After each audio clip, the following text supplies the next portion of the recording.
Um, so I'm also filming on YouTube now. So if you want to go over there and watch it on your computer, you might want to do that. So my hair is all frizzy. I didn't straighten my hair, so it's all frizzy. Anyway, so I'd love to hear where you're from while we're waiting for people to turn up. I'm here in Vancouver, Canada. And where are you from? Let me see, it's 10:46 here in Vancouver. Maine. Hi, Maine. Minnesota. Hello, Minnesota. I always think of Mary Tyler Moore when I hear that. You're probably too young to remember that. Missouri. Hi, Missouri. Texas. Arizona. Sorry. Very deep South Texas. Utah. What's the very deep South Texas? Ohio.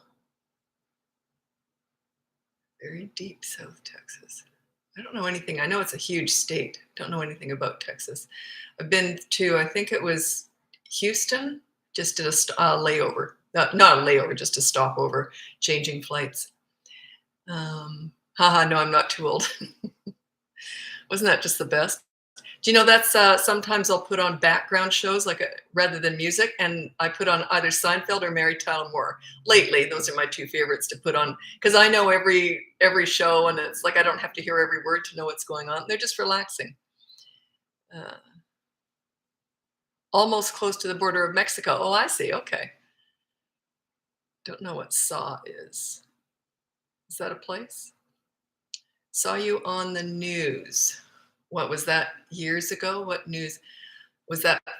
I don't want to say which one, but yeah, I pop up in lots of different places. What news was that?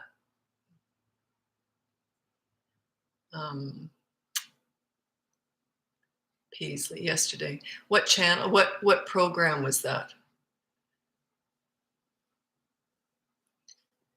I'm just curious because I know like GMA. Oh, was it GMA? I don't want to say because usually if you turn up on the news, they contact you and ask for permission to share. So I don't know. I know what programs have asked for permission, and I never look up where I am. Like I see enough of myself already. So yeah, what was it about? What were they talking about? I'm curious. I might look up GMA on the news. I'm curious. I probably should. I know I was on, I turned up, not that this is that interesting to you, but I turned up on the Daily Mail in the UK. They did a really good article. I didn't read it all, but anyway. Okay, one of your TikToks. It would have been the allowance one. That was a big one. It's like 700,000 views. I can't pick what you're going to like. That was one I would not have thought anyone would have looked at. And the ones that every single time this happens, I'll do a video and I'll go, oh, this one's gold. This is where the gold is at. And no one looks at it. No, then they'll look at one that I wouldn't think would be any big deal. So I can't pick it, obviously. I just throw out everything that comes into my mind. I throw it out there. So, my goal is just to help you to get respect and enjoy parenting, right? So, but yeah, when I say, oh, that one's gold, what I mean is that one's got the best message. It would be really, really helpful, but that's not the one that people like. It's just bizarre. Anyway, I'll get going. My name's Lisa. I'm a parenting coach. If you go on my website, it's bratbusters.com. You can hire me for coaching. It's all done on Zoom, so it doesn't matter where you are. Or you can buy one of my courses or download my free behavior board. It is a course, but it's free, so it's on my homepage. I don't have it on my courses page. Anyway, so that will always be free. It was the talk. The talk. What's that? Never heard of that. I don't have a TV, so I don't know what anything is. Was that on parenting, or because I've turned up on the news with something else? We don't need to talk about that, which I love. Like I love all that stuff. But yeah, I got slashed on something I said. We have teenage courses online. You know what? Teenage courses. The reason why I'm always hesitant to do anything with teenagers and generalize with that is because they're all so specific. I'm very, what's the word? I'm almost to a flaw I'm obsessed with your results, like literally obsessed with your results. I always worry when I talk about teenage stuff in a general way that it will take away from what I want for you, because they're all so different. What works with one teenager might backfire with another one. That's why I got to figure that out. I got to figure out how to do that. But I do.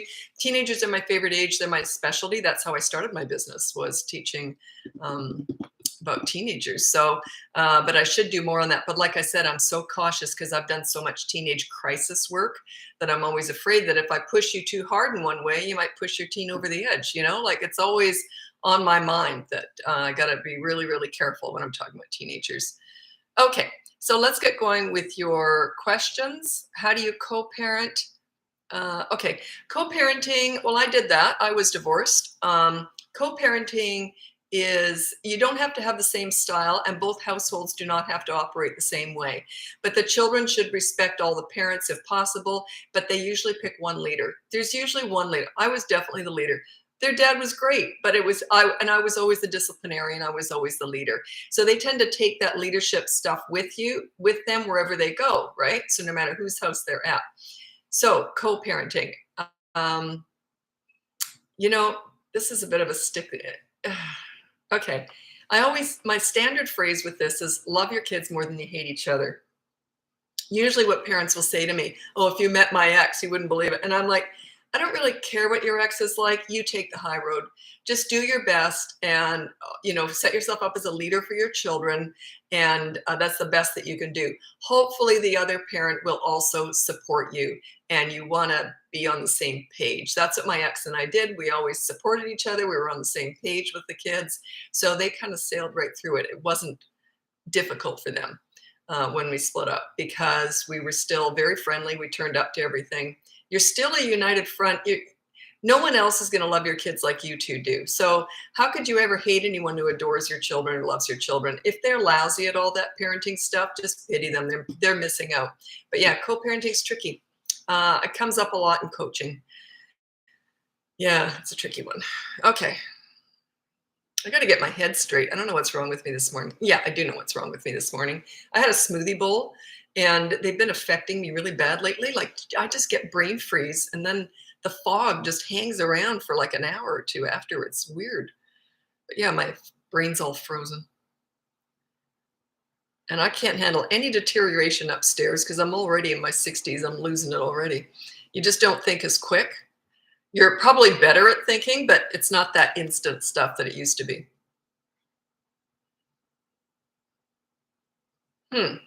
I don't know what your question is here. Thoughts on a well-behaved kid that struggles in large groups of kids, dance class, etc. So you mean they're well-behaved other than when they're in large group of kids? I don't know what's going on there. It's obviously overwhelm, overstimulation. But yeah, the more you expose them to that, the better they'll get at it. That's generally how that goes. Yeah, that teenage courses. I'm going to write that down. I should do more stuff.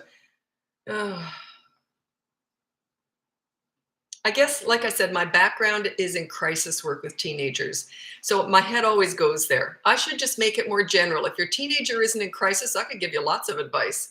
That's what I should do, shouldn't I? Because most of my work was done with teenagers in crisis. That's why. So I'm going to put teenage courses, non-crisis. Oh, I can do lots of courses if it's non-crisis. Oh, that makes sense, doesn't it? Yeah. Yes, Lisa, that makes sense. Okay. Hello, thank you for your tips. You're wonderful and helpful. Oh, thank you very much for that, because that's why I keep turning up. Finland. Hi, Finland. I'm half Norwegian, so we're kind of neighbors biologically in there somehow. How much is your coaching on average? There is no average. It's just I have a set rate. If you go on my website, you can check it all out on there. It's all laid out. And you hire me directly on there. Within 24 hours, I get back to you. Then we go back and forth with all your forms you have to fill out and everything. And then usually within a week, we can start our first session. But if you're only going to hire me for one session, be prepared to take notes. I work up a sweat. If I think I'm only going to get you for an hour, I work up a sweat throwing as much at you as I can. Like, they're my least favorite is when I get one session with someone, I'm like, "Oh god, get ready to sweat." Because I know if I think I'm only gonna get you for an hour, I throw in as much as possible. I gotta pull back on that a little bit. I just work myself up into a frenzy because my obsession is your results. I'm obsessed with it, and, I can't get a lot of results for you in one session. So, okay. Oh my god, alive. Yeah, I'm on here every day. Um And I'm also doing them on YouTube, so that's where they're saved. But they look really weird on YouTube because this is all you see. Because I'm talking to TikTok, right?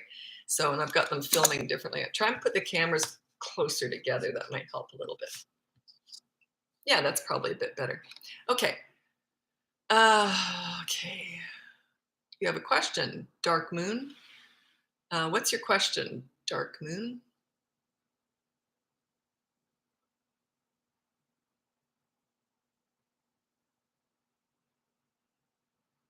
My 3-year-old loves to say, "Look, mommy," constantly. Sometimes I'm busy. How do I approach? It's okay to say, I can't always look. I'm busy. I'm doing something. That's okay. My kids, I was very good at telling my kids, hey, get lost. Mom's busy because I spent so much time with my kids that when I did want to do something, like I used to write to my mom every day. And, here I was playing with the kids down at the park, rolling down the hill with them in their world. And then they'd come over. I go, get lost. I'm writing to grandma. Oh, okay. Okay. So because I spent so much time with them in their world, that when I did need a break away from that world, they were very respectful and they'd kind of laugh it off. So yeah, don't worry about that. If you know that you do spend a lot of time with them, then there should be no guilt in saying, go away, I'm writing to grandma, or go away, I'm busy, go away, I just want to read a book. Go away, I need no kid time. My kids just would have gone, okay, toddled off, no big deal. So yeah, it doesn't work if they don't feel that you enjoy them. If they don't feel that you actually enjoy their company a great deal of the time, that wouldn't work. That would actually be mean uh, to say get lost. I use a lot of humor. I wouldn't recommend you tell your kids to get lost. Just work with me. Says it like it is. Okay.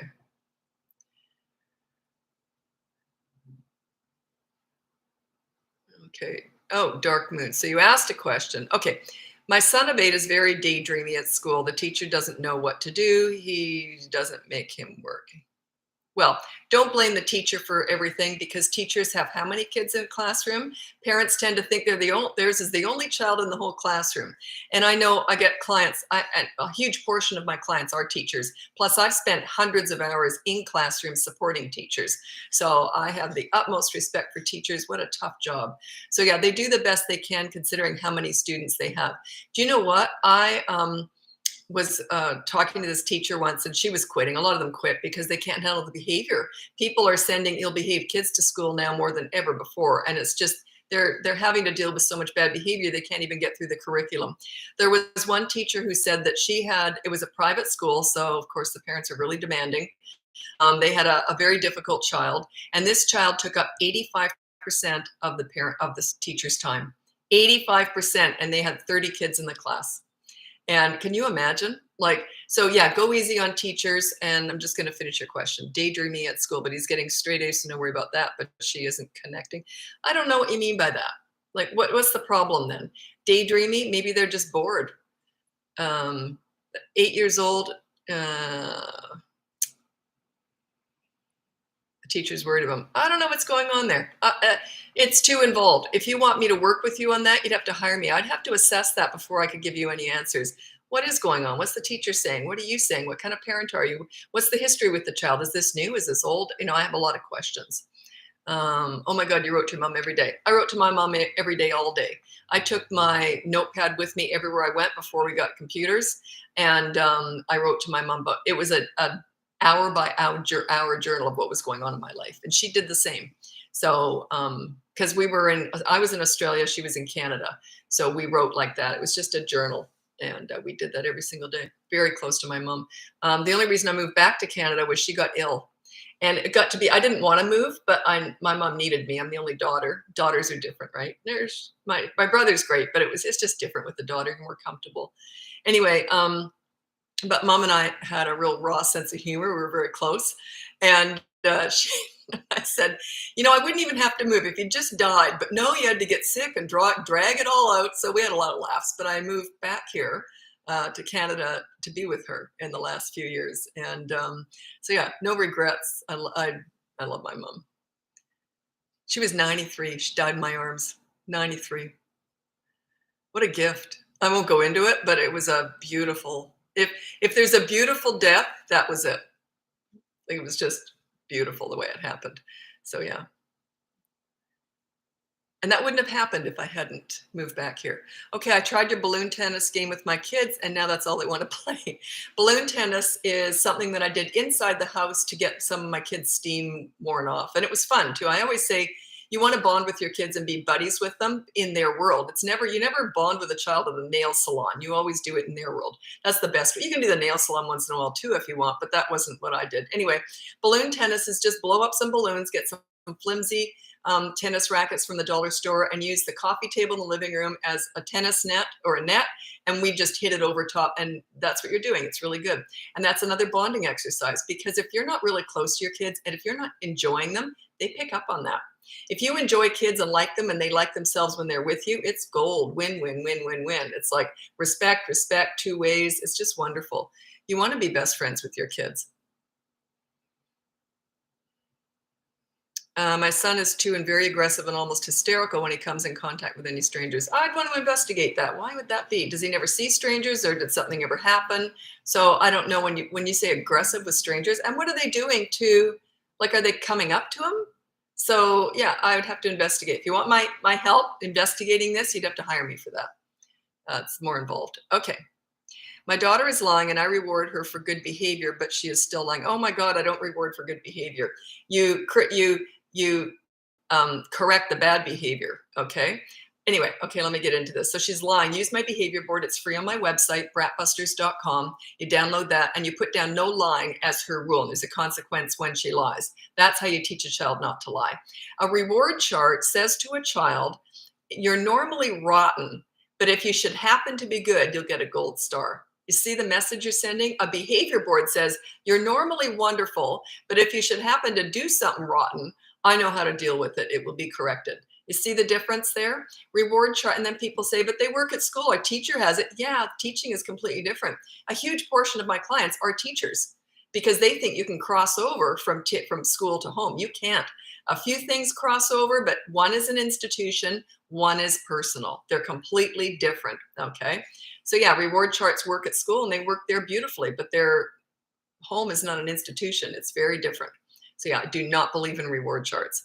Your life, I used to say, if you're good, life is good. And I made sure of that. My kids had a great life. If you're good, life is good. If you're bad, life ain't so good. I'll make sure of it. That's my job. So I was very good at correcting anything bad. That's where they were good. There was no payoff for being bad in our house. Like it was just going to be corrected. I'd say, I didn't like that. I'll tell you what, no TV tonight. Do you understand? And that was it. Like it was so easy. It was like quick. I did a video. I thought it was going to do really well. I don't think anyone really looked at it. I'll look at. I think I called it discipline like a cop handing out a speeding ticket, something like that. What I meant, and it was like a hit and run kind of thing. I don't mean literally, but what I meant by that was it's just quick and it's to the point. Don't drag out the discipline. You can drag out the fun, but don't drag out the discipline. It's just something you want to get done. There's no emotion. There's no anger. It's like a business transaction or a cop handing out a speeding ticket. Okay. Bum, bum, bum, bum.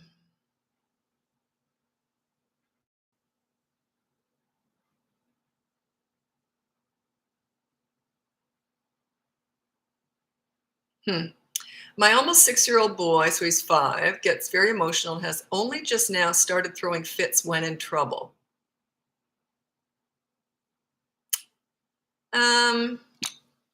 If he's just starting now to have tantrums, I don't know. I don't know what's going on there. Usually that doesn't start at 6. That happened yesterday on a live too. It was a 7-year-old. And I said, it doesn't add up to me. Something would have changed because they usually find their power. They either have tantrums right from day one or they find their power at 3 and they start. They don't really start tantrums after that. So I don't know what's going on there. Something's just not quite making sense. If you want me to investigate and help you through that, you can hire me for that. But yeah, I'd have to It's one of those I'd have to investigate before I could give you an answer, because that's not the norm. I'm sort of just responding to the normal stuff here that I don't need history with, like lying. I can tell you how to deal with that. Oops. Do you agree for teachers retain a kindergarten? I don't discuss education and all that. That's up to the schools. That's not my lane. I'm a parenting coach. I'm not going to get into that. My 3-year-old's always shouting, how to handle. I don't know if it's happy shouting or angry shouting. But if they're actually yelling at you, there's a reason for that. It means you're not a leader, so you got to work on your leadership skills. Remember, the basic principle that I work on is we're never fixing kids, we're fixing ourselves. We are setting ourselves up as leader. You lead and they will follow. It's just natural. If you're a good leader, any kid's going to follow you. It's just the way it is. They need, crave, and want a leader. It's a natural instinct for them to look for a calm, strong leader. Once they get one, they just follow you like the Pied Piper, and they want to please you. This is when they're young. This is just a natural instinct. So that's what I work off of. That was my power, was I knew how to get respect, and knew how to make them feel good about themselves and guide them into the light or whatever, guide them into making good decisions. And then there's never any discipline needed, so that they just feel good about themselves. If you're a really good leader, they will follow. The most difficult kids I ever worked with, I remember whenever a teacher or whatever would say to me, oh, can you please work with so-and-so, and good luck with that one, because that's a real challenge. And I always knew those were the ones that were the quickest for me to get respect from. And do you know why? Those are the ones that were the quickest turnaround for me. The more difficult they were, the quicker that I could get their respect. Because once a child that's really rebellious, really feisty, really difficult, really challenging, once they come up against a calm, strong leader, it's almost like they go like this. Oh, finally. They just relax into it. They're the quickest turnarounds for me.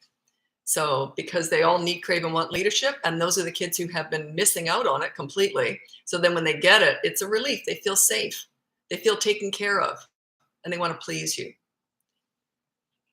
Okay.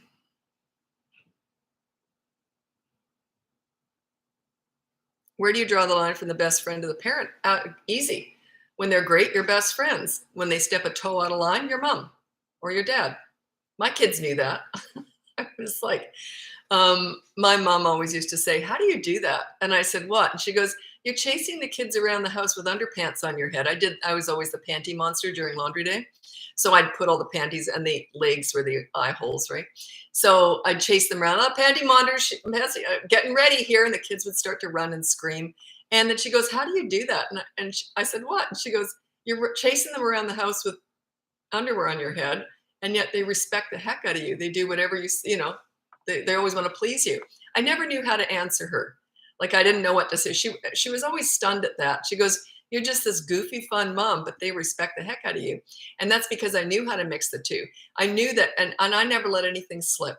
If they had ever been disrespectful or rude to me or done anything wrong, instantly those panties would come off, and I'd say, I didn't like that.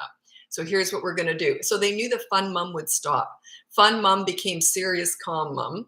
And my son used to say, if my mom ever whispers, run. I get real quiet when I'm disciplining. I'd say, I didn't like that. So here's what we're going to do. And they'd be like, oh, shoot, the fun's over. So yeah, I used fun it was my power. I used to say when I was working with teenagers or whatever, that my weapon of choice was humor. So if they're having fun when they're with you and they enjoy your company, it gives you a lot of power too. And same with parenting. Like, if you're a fun parent, they don't want to lose that. And they did in a shot. I never let anything slide, ever. If they had ever been disrespectful or anything, I would instantly turn into mom. I'd go from the best friend to oh, didn't like that. What do you think? Should you have done that? Oh, sorry, mom. Sorry, I didn't mean it. They just want fun mom back again. Okay. How can you help your child become more confident in making friends? 4 years old. Do role playing. That's something, that's the bullying, social stuff. A lot of that's role playing. Or if you want to get information out of kids, I use role playing too. So role playing, you pretend you're your kid and then there's someone else. Hi, how are you? And you just get into a conversation. Teach them to talk about what the other kid likes to do.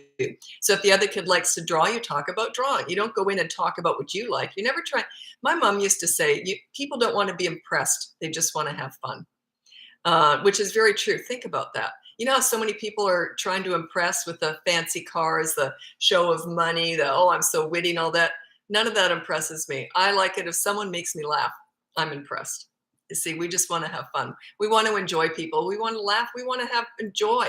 We want to experience joy. We don't want, I've never wanted to be impressed. I know people who always try to impress. They're not people I'm drawn to at all. So think about that. You can backtrack back into childhood too. It's the same thing. No one wants to be impressed. We all just want to have fun. So find out what the other kids like to do, and then start talking about that. So in other words, if you show interest in someone else and their interest, they're going to instantly like you more because it's all about them. And then if they're a true friend, then it becomes mutual.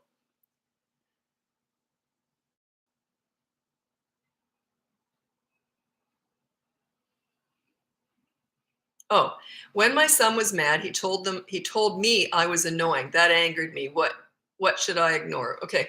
So let's say you lay down the law and they say something like, I hate you, you're rotten, you're annoying, and all that. This is exactly what I would say. I've just disciplined them, I've just taken a toy away or whatever. And then they come at me with all this venom. This would exactly what I would do. I would go, whatever. And then I'd just go back to whatever I was doing. So I would show them that I hear them, but you're not going to manipulate me. It's just manipulation. So yeah. But once they respect you, like my kids wouldn't have said anything like that. That when they respect you, they don't talk like that. So they're just doing it. It's pure manipulation. And you said that angered me. That's why they did it, because it got a reaction. If one day you turn around, just go, whatever, and then go back to whatever you're doing, your child will probably do this. So they only do what works. Past the age of 3 or 3.5, they tend to only do what works. That says to me it works because you're getting angry, they're getting a rise out of you, they're in control. So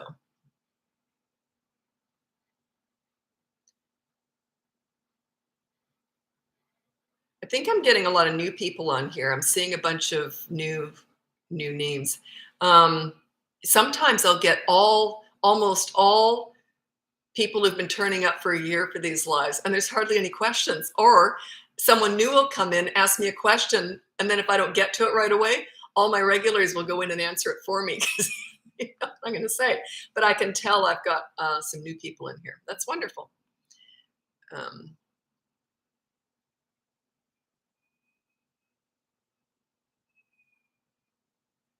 Okay. I'll tell you what I did with my kids here. I don't know if it'll help you, but I'll tell you. Your question is, Alicia, 3-year-old struggles with my adult phone calls or conversations that don't involve him, seeks attention. So they're interrupters? Yeah. My kids at the age of 3, they understood. If I'm on the phone or I'm talking to someone, stay away. And I used to say, unless there's a blood spurting from an artery or a bone jutting out of your skin, stay away. Like, I was such an involved mother that when I wanted my own time, they respected that. So when there would be a consequence later on, I would say if they interrupted, no interrupting, we'll discuss it later. And then it's just going to be a disaster of a phone call or whatever. Then later on said, you interrupted me because of that, there'll be a consequence. So I remember one time, I'm going to tell you this story. My daughter was 2.5. And because I was such an involved mother that they never minded when I was talking to someone else, they would never have interrupted me. They just knew that. So anyway, my daughter had just been toilet trained. And she was 2.5 years old. And I was on the phone. Friend called, and I was pretty good at getting her on the toilet frequently. But this time I'm on a phone call, yabbing away. And her brother was the older one. And I could hear them off in the background, but I was having a great phone call. And I just, for some reason, just let it go because I could hear her getting a little bit agitated. And it wasn't like her, but her brother was there. So I thought, and he was great at taking care of her. So I thought, oh, he's taking care of her.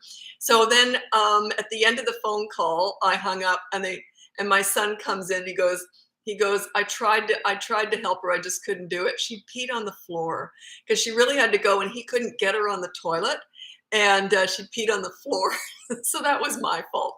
That's how good they were at not interrupting. They knew. And I said, okay, blood spurting from an artery or a bone jutting out of the skin or something coming out of your backside. Then you can interrupt me. But anyway, that's how good they were at it. But you have to have a really good bond with them. A lot of this is you have to have a really good bond with your kids before that stuff will work. Because they knew you do not interrupt mom when she's talking. Funny thing is, though, that whenever we had company over, and my husband was involved too, they would go up and interrupt him. He didn't mind because he wasn't as much of a chatter as I was. So They would go around. But if I saw them going to him, they'd get the eye and then they'd go away. They knew, don't interrupt adults. I spent so much time with them. My whole world revolved around them. So, geez, heaven forbid I should have a conversation with an adult.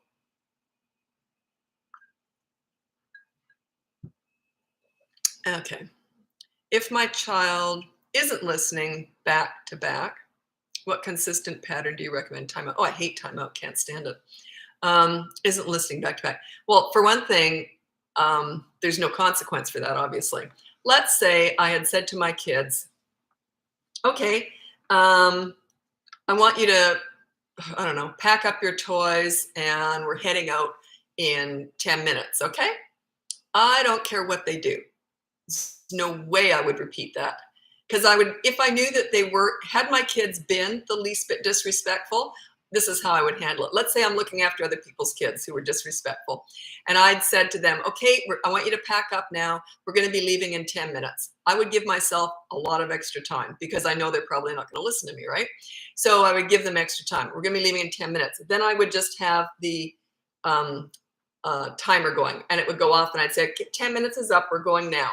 Okay. Oh, you didn't get ready. We're going to discuss this later on. So then I would get them in the car. I'm just going to make up this whole scenario. So I would get them in the car and because they hadn't listened to me and there's no way I'd repeat myself. Leaders don't repeat themselves. They take action afterwards. You let your children commit the crime so that you can do, they have to do the time. You see what I'm saying? Like you don't try and prevent them from making mistakes. You have a consequence for making that mistake afterwards. Anyway, so these kids that I was looking, I can't use my kids because they would have been in the car. But anyway, so these kids I'm looking after disrespected me. They weren't ready. So then I had to sort of scramble to get them in the car. Then I would say, by the way, you didn't listen to me. I said I wanted you ready in 10 minutes and you weren't ready. So because of that, I was going to take you out for ice cream, but now we're not going to. Do you understand? I wasn't going to take them out for ice cream, but I just invented leverage and ripped it out from under them. Do you think that would do that? You think they'd do that again? No. See, because they would have learned right away, oh, Lisa means business. Like they learn this stuff. I would rather have a really bad first impression with a kid and do that right away because then everything else, it's just coasting. They understand because I'm fun. I really like kids. I'm fun. But if they disrespect me like that, I ain't so fun. And they learn that really quickly. I take charge. I'm a leader. So you see, I'd invented leverage. We were going to go out for ice cream, but now that you ignored me when I told you to get ready and we were going to leave in 10 minutes, now we're not going out for ice cream. Do you understand? Whoa, do they get that? But they don't do it again. So yeah, there has to be a consequence for not listening or else why would they listen? Makes no sense. Yeah, timeout's a waste of time. I hate it. I think it's mean. Okay.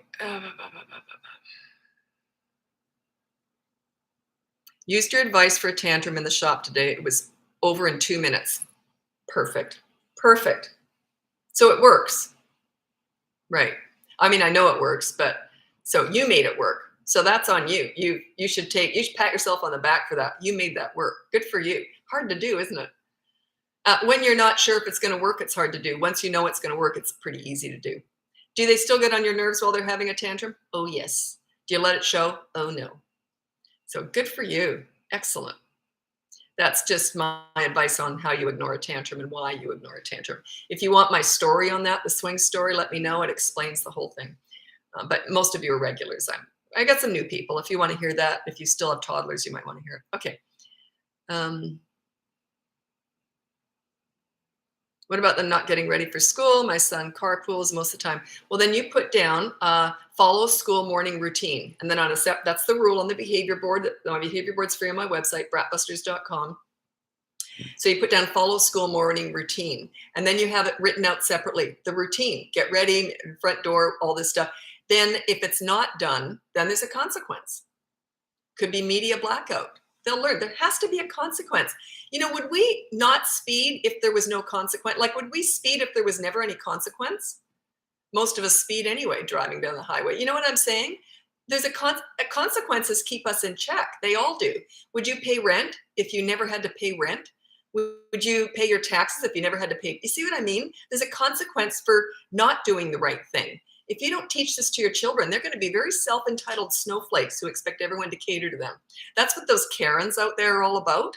That's what that's all about. They were catered to, for sure. For sure. That's that trait. That's what it makes. That's what you're turning your kids into. If you don't teach them how to be accountable, that's what they turn into. So, but every time I see one of those videos, I'm like, yeah, I know exactly how they were raised.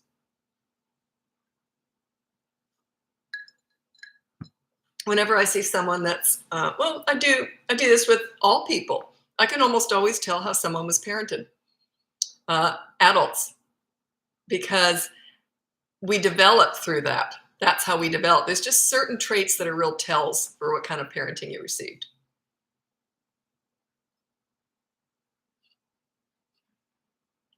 When you feel disrespected, do you tell them in private or do you even in front of the other people? Okay, here's what I say. If you're out in public, I don't like anyone to feel uncomfortable. I'm very into social skills and that. You don't want to make other people uncomfortable either. So if your kid acts out or is disrespectful, I'd say, I didn't like that. We're going to discuss it tonight after dinner. Do you understand? The first day might be a nightmare because they're just going to keep doing it. But they're going to understand that there's going to be a deferred punishment later on. So you are commenting on it, you're pointing it out, and you're saying, we're going to defer this till later, but it will be dealt with. Okay? So, and if they keep doing it, I would go in hard after dinner. If they listen the first time, I'd do an easier consequence. But if they keep going at it, I'd say, you did it again. It's going to get worse for you. And they would learn. It's one of those things, you've got to invest the time in this. They will eventually learn, wait a minute, she knows what she's doing. So that's why kids never pushed me, because I knew what I was doing. My son used to say, Mom knows how to take care of business. Like, kids just knew that. That's why would they act out with me when they knew I knew how to take care of business? So you got to be consistent. So yeah, I don't like to make anything uncomfortable in front of other people. So I would just say, we'll discuss it after dinner, because you don't want to ruin dinner either. And you don't want to ruin bedtime. After dinner is a really good time. So after dinner, I would say to them, if you want to hear this, after dinner, I would say to them, remember earlier when I said we'll discuss it after dinner because you did da da da da da, then you did it again, then you did it again. I said, if you'd only done it once, I might have made you clean for 10 minutes. But because you did it 3 or 4 or more times, there'll be media blackout for 24 hours, which starts now. Do you understand? That's what I would do. Generally, they learn this very quickly. The better you are at this. See, kids, I always say it takes about 3 weeks to get respect, maybe 6, depending on the age. With me, it would probably take me 3 days, because I don't have history with them, for one thing. They learn like that, who's in charge. And they also learn that, hey, Lisa's really fun if I'm good. They learn there's a reward for being good too. It's just that life is fun. Like I said to my kids, if your good life is good, if your bad life ain't so good, I'll make sure that that's my job. So yeah, you got to teach them about they're accountable for everything that comes out of their mouth and everything they do. They're accountable for it. I make sure of that. That's my job.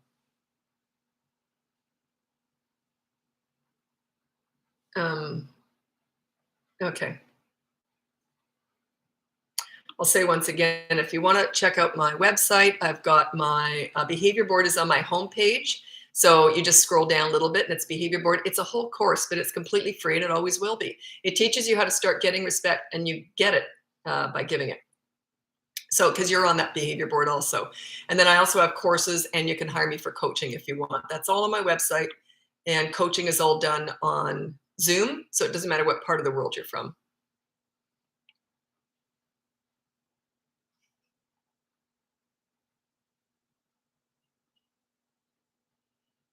Okay, well, this is a tell. My 3-year-old only listens when we're alone, but cheeky when others are around. That's a tell. That means that you're a different parent when there's other people around. I'm the exact same mother everywhere I go. My kids would have known if they pushed, I'd probably make it a worse punishment if they did it when we were out. You know, like just to point it out. Because if they think that, because they wouldn't have been disrespectful when we were home. So if they did it when we were out, I probably would have gone even harder to say, I know you were trying to take advantage of me. So yeah, it just says you're a different parent. So yeah, I'm the exact same parent everywhere I go, but I don't necessarily punish or discipline when we're out, but I say, I didn't like what you just did. We'll discuss it when we get home. Do you understand? Okay, so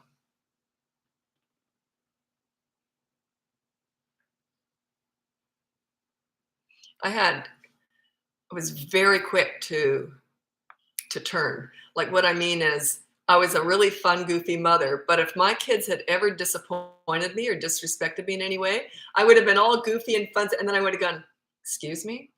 And they would have instantly gone like that. So it was very quick. I never let anything go. That's why they never pushed me. They were self-disciplining from about 3.5, right through the teen years. Why would they push me? Because everything was fun. We were best friends. We had a great time. And they were almost, and then they'd instantly go, oh, sorry, sorry.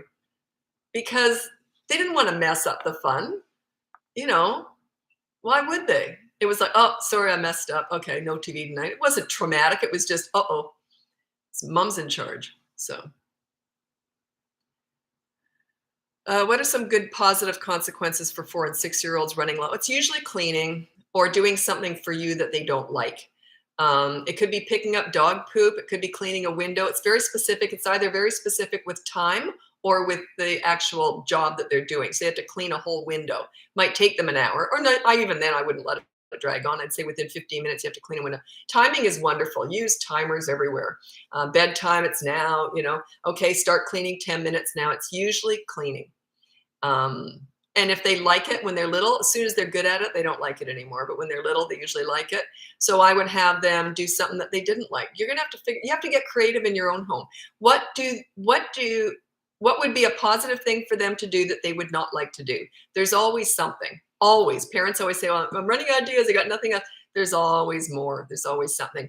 And if you've already tried all this stuff and it's not working, you're missing something. Like if you've already got stuff that they didn't like, but then they say, I don't care, I'll do it anyway. That kind of attitude, you're missing something. That's where coaching comes in. The behavior board is just a start. That's when things are not that bad. It works on your own. But coaching goes into the whole other reason why it might not be working. So if you need more consequences because you have to keep adding on, the ones you're not doing aren't working, you're missing. Something else is going on there. Could be your tone of voice, your body language, your inconsistencies. I don't know. But yeah, I'd have figured that out pretty quick usually. I don't know the age independent play. I need to know, is she 2 or 12? So I need to know the age. Okay, if you're a fun mom, your kids will listen to you because they want to play with you, not be in trouble. It's not so much they don't want to be in trouble. They just learn to really like a positive environment.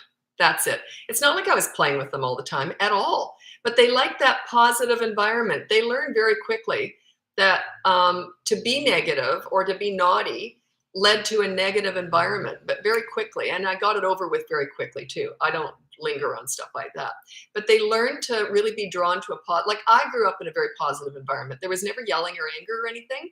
So if I went to someone else's house, I remember the tension sometimes. I didn't know what that was. I wasn't raised with it. So that's what I did with my kids too. None of us liked tension because it was a very jovial, fun household. Basically, I mean, that's why it became their comfort zone. They were never yelled at or anything, so they weren't used to anything that wasn't comfortable. So I made being good, comfortable, and desirable just being polite and treating other people with respect. It's like, I've worked with people who were toxic, troublemakers, and drama. I hate that kind of person because not drawn to that. I didn't grow up with that, so I'm not comfortable with that kind of personality. So I don't like moody people, or I'm just not comfortable with that. So that's my kids kind of got used to that too. That like getting along was their normal. Just being easy was their norm. It just became their normal. There you go.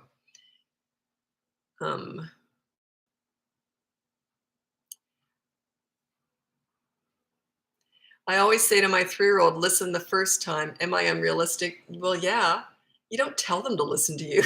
You don't tell them to respect you. You work for it. You earn it. You model leadership. You don't tell them, you follow me because I'm a leader. No, you work for that. You earn it. You set yourself up as a leader and they will listen. So yeah, you don't tell them to respect you. You earn that. You work for that. How do I break parenting habits I've developed from my childhood? Well, that's more of a psychologist, counselor, therapy session kind of thing. But here's what I tell my clients, because oftentimes I can tell what's getting in the way. And if I can tell what they're saying isn't making any sense whatsoever, because I've told them what to do, they don't do it. And then they will fight with me about something that they did, like that's the right thing to do. And then I instantly go, how were you raised? And they go like this. It comes from their own childhood. What you have to understand is you can break the cycle. You're allowed to become a different parent than your parents were. So just think of it this way. I'm just breaking a cycle and change. do it for your kids. So you are not your parents. You said, why does my mother randomly start an argument with me for no reason at all? Maybe you're not doing what she wants you to do, or maybe she's just difficult. Maybe you're difficult. I don't know. I have no idea. You'd have to ask her to hire me and figure that out. She might see it differently.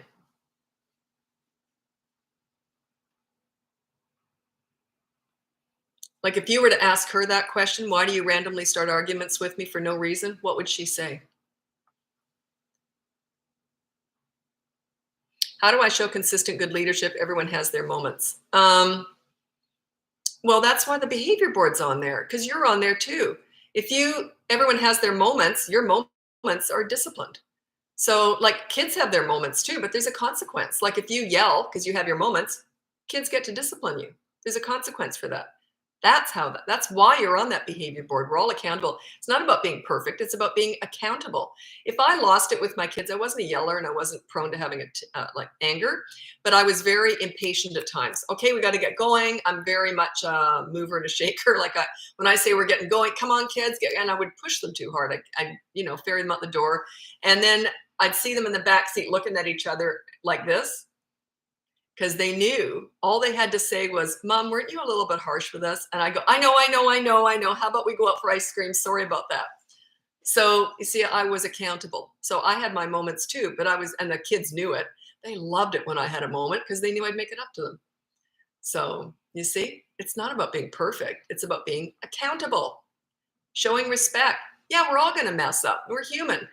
I just did a video on that. Parenting is messy. It talks about that. It's not about being perfect. It's about being accountable. So when you are imperfect, you make it up to them. Say, oh, not imperfect, but when you do make a mistake, you're not aiming for perfection, but when you do make a mistake, you make it up to them. They love that. Oh God, they loved it. Whenever I was impatient, I didn't even want to look at them in the rearview mirror. They'd be sitting there because they knew Mom was going to be making amends. All they had to do was say, weren't you a little bit rough on us? Yeah, I know. Okay, I'm sorry about that. What can I do to make it up to you? Which brings up my apology speech. How you apologize effectively is 4 steps. This is what a lot of adults can learn from this. I don't like the word sorry. To me, it's like a get out of jail free card. I know I murdered you, but I said I was sorry. Like it's like one word makes up for anything people do. And they keep doing it over and over. I said I was sorry, like as if that's doing anything. To me, it's just an empty word. But anyway, start by saying I'm sorry. So if you do something bad to someone, you say sorry just because people want to hear it, and it starts the ball rolling. The second step is take full accountability. Say it was all my fault. Don't say I yelled because you did this. So you say I shouldn't have done that. So step 1, say you're sorry. Step 2, say it was all my fault. I shouldn't have done that. Step 3 is really important. You say, what can I do to make it up to you? You make amends. So you got to do something, take some action, make it up to them. And then the 4th step is don't keep doing the same thing over and over again. Don't you know people like that? We've all known people like that. Sorry, and then they keep doing it again. Sorry, I was late, and they keep doing it. Sorry, I was late. Sorry, as if that means anything anymore. I have a friend, and I know that she won't be watching this, but this was really funny. She's always late, and that's a real pet peeve of mine. It's so disrespectful. Like my time means nothing. Anyway, so she's always late. So she was supposed to meet me somewhere at, I don't know what time it was, 5 o'clock. So I get a phone call from her at 20 to 5, and I know she's always late. So but I'm still there anyway because I'm reliable, right? So I get a phone call from her at about 20 to 5, and she goes, actually, can we change it to 5:30? Right?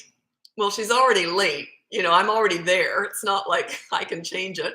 So I need to change the appointment to 5:30. So in other words, she's trying not to look like she's late. So anyway, here's the funny part. She gets there at 5:25. Now she's 25 minutes late, really, right? You know what she said to me? She goes, now look, I'm 5 minutes early. This is how manipulative can you get? I never said a word. I just thought that was hilarious. But yeah, no accountability there whatsoever. And, but yeah, so that's what's frustrating like what she should do is say, oh, sorry about that. What can I do to make it up to you? How about I buy you a coffee or whatever? And then don't keep doing it. That's an apology. That's a real apology. Or if you're just going to be late all the time, don't even bother apologizing. Like there's no point. So, but that's how I taught my kids to do that. We're all really good at apologizing. And it's making amends is one. Years ago, I was walking my dog out front, And this car had just left the alley, like just drove away. For some reason, it was really busy on the street. I guess he decided to go back and go up the other way. So he was going to go turn right. So he started turning right onto the road. He instantly backed up and just gunned it, started backing up, like with no warning at all. And he almost ran over me and my dog. And poor little dog, little old thing, I had to yank him out of the way. He just had a collar, he hated a harness, so he just had this collar on. I had to yank him out of the way. He yelped, and his girlfriend or wife looked shocked. She saw me there, and I was just in shock. And she said, and he looked too. He realized what he'd done or almost killed us, right? And he said, "Oh, I'm sorry." And I said, "Do you know you almost killed me? You almost killed my dog for sure, and I would have ended up in hospital." And he said to me, "I said I was sorry." And I said, "That doesn't make up for how I'm feeling. I'm allowed to be angry. I'm allowed to vent my frustration at you almost killing me." And then he went like this. He went, "You're right." He said, "Vent away." And he just let me. And I didn't even feel like doing it at that point. And he says, "I've learned a lesson if that helps." So, but interesting. He backed down. Instead of keep fighting, he goes, "You're right. Vent away." So yeah, the word sorry is overused. Said I was sorry just because I killed your whole family. I said I was sorry. No one seems to know how to apologize effectively. Why is that? Okay. Actually, I really vented on about that one. I've got to get going. If you go on my website, it's bratbusters.com. You can hire me for coaching, buy one of my courses, or download my free behavior board. It's different because you're on there too. That's what makes it work. You got to be accountable. You got to show respect to give it. Give respect to get it. There you go. You got to show respect. I said that all wrong. Anyway, I'll do one more question. What to do when a 3.5-year-old saying, "No, you can't live here anymore"? It's pure manipulation. I would have turned, like I said before previously to someone, I would have turned and gone, "Whatever," and then just gone like that. So you let them know that you heard them, but whatever. Like that gets no respect, no ear, nothing. Nothing. It's pure manipulation. It means they don't respect you. Remember, we're never fixing kids, we're fixing ourselves. It means you got to work on your leadership skills. For a kid to say that to you, you got to work on your leadership skills. That's all I teach. Everything I'm talking about will get your leadership skills going. You start with my behavior board. It starts at the age of 3. It shows you how to start doing this. I never used a behavior board. I'm level 10 with what I teach, but you're level nothing yet because you don't know what I teach, right? If you're new. So you've got to start step 1, step 2, step 3. That's what the behavior board's all about. It gets you started, you start to understand what this is all about. Anyway, I have to run. Thanks so much for joining me. I'm also filming these on YouTube where they're kept permanently now, so you can see them if you want. Anyway, thanks again. I'll be back tomorrow. Bye now.